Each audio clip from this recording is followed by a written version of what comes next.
আসসালামু আলাইকুম। মাঠ পর্যায়ে কাজ করতে আমাদের সবচেয়ে বেশি যে ধরনের রোগগুলো আমরা সবচেয়ে বেশি পাই, ব্যাকটেরিয়াল রোগ, ভাইরাস রোগ।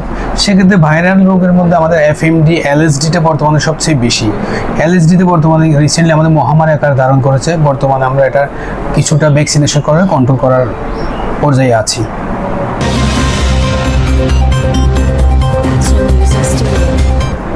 মেমোরেবল বা চ্যালেঞ্জিং কেস বলতে আমাদের এই ভেটেনারি প্রফেশনে অনেকগুলো মেমোরেবল এবং চ্যালেঞ্জিং কেস আছে। যেমন আমার ব্যক্তিগত ভেটেনারি সার্জন হিসেবে কাজ করতে গিয়ে আমি যে চ্যালেঞ্জগুলো পেয়েছি, একটা অ্যানিমেল প্রেগনেন্ট, সেটা 10 দিন ধরে গ্রাম্য চিকিৎসা করার পরেও তার পায়খানা প্রস্রাব দুইটাই বন্ধ ছিল। অ্যানিমেলটা একদম মরমর অবস্থা ছিল। আল্লাহর রহমতে আমরা সঠিক চিকিৎসার মাধ্যমে এই অ্যানিমেলটা সম্পূর্ণ সুস্থ হয়েছে। পায়খানা প্রস্রাব বললেন, তার পরবর্তী তার ডেলিভারি কোনো প্রবলেম হয় না। এই চ্যালেঞ্জগুলো আসলে আমাদেরকে একটু ইন্সপায়ার করে। আর কিছু কেস আছে এলএসডি, এগুলো অনেক সময় গ্রাম্য মানুষ তো সচেতনতার অভাবে আমাদের কাছে আসার সুযোগ পায় না, বা তারা জানতে পারে না বিষয়টা, মানে উপজেলায় ডাক্তার আছে এটা, সেজন্য তারা অপচিকিৎসার শিকার হয়। পরবর্তীতে আমরা গিয়ে দেখছি অনেকগুলা কেস একদম যত্রতত্র অ্যান্টিবায়োটিক ইউজ করার পরে এটা অ্যানিমেলটা খুব অবস্থা খারাপ করে দিয়েছে। পরবর্তীতে আমরা সুচিকিৎসার পরে এটা ভালো হয়েছে। এগুলো আসলে চ্যালেঞ্জ বললেও এগুলো আবার মেমোরেবল, আমাদের জন্য একটু ভালো লাগে কেসগুলো।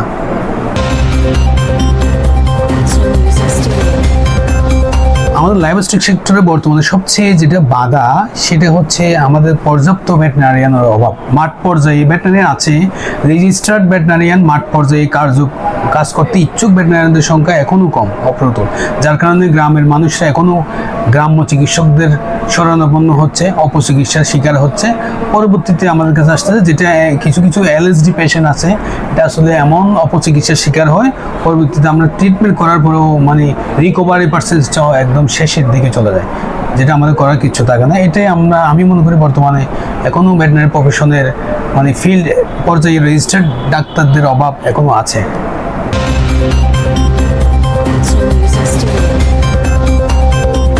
ফার্মারদের মধ্যে আমাদের ডিজিজ প্রিভেনশন এবং ভ্যাকসিনেশন সম্বন্ধে সচেতনতার এখনও অভাব আছে। কিন্তু বর্তমানে যে ইয়াং উদ্যোক্তারা আছে, ইয়াং খামারি যারা আছে, শিক্ষিত খামারি, তারা প্রচুর সচেতন। তারা এইসব বিষয় ভ্যাকসিনেশন, তারপর হচ্ছে প্রিভেনশন, বায়োসিকিউরিটি, এগুলো খুব সুন্দর করে মেনটেন করে, যেটা আমাদেরকে আসলে ইন্সপায়ার করে। আমরা তাদেরকে অনেক হেল্প করি। কিন্তু এখনও আগের কিছু মুরব্বী আছে যারা হয়তো বা কম জানে এইসব এই ভ্যাকসিনেশন বা প্রিভেনশন বা এই ডিজিজ নিয়ে, যারা এখনও গ্রাম্য চিকিৎসকদের শরণাপন্ন হচ্ছে বা ওঝা বৌদ্ধ এগুলোর কাছেও যায় অনেক সময়। ওগুলো আসলে দেখতে এখনও আমরা এই স্মার্ট যুগে এসেও এগুলো সমস্যার সম্মুখীন হচ্ছে।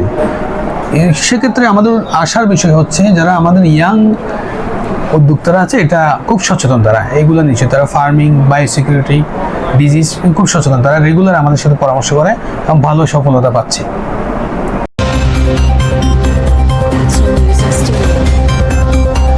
ফার্মারদের মধ্যে প্রেসক্রিপশন ছাড়া অ্যান্টিবায়োটিক ব্যবহারের করে কিনা, এটা নিয়ে যদি আমরা প্রশ্ন করা হয়, তাহলে আমি বলবো যে এখনও এই সচেতনতা বাংলাদেশে, এটা এখনও সচেতনতার অভাব আছে বাংলাদেশে। এখনও খামারিদের মধ্যে অ্যান্টিবায়োটিকের যে ব্যবহার, এটা নিয়ে এখনও সচেতনতা প্রচুর অভাব আছে। যার কারণে বৈশ্বিক বা বাংলাদেশে সারা বিশ্বে AMR মোকাবেলায় আমরা এখন চ্যালেঞ্জের সম্মুখীন হচ্ছি।